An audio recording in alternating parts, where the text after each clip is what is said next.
How's it going, everyone?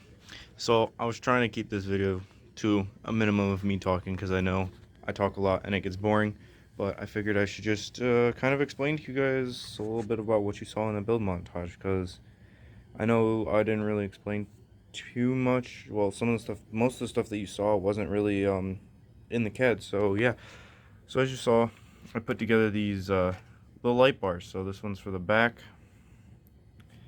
this one here is for the back. Come on. Yeah, there we go. So all reds. This one be on the back of the car. This one here is for the front, all whites. Those will all be wired together.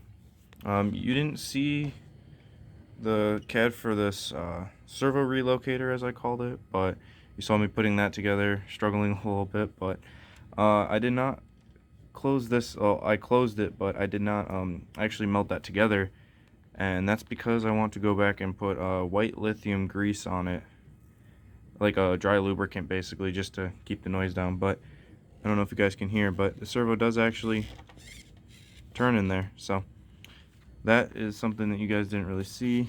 It looks a little bit awkward. I know I was showing you guys that picture or that thing, but there's that.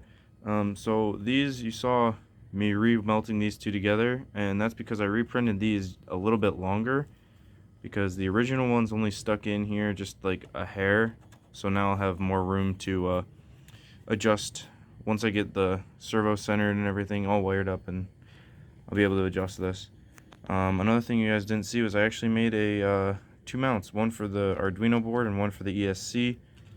So those guys are in there. They're solid on there. Yeah.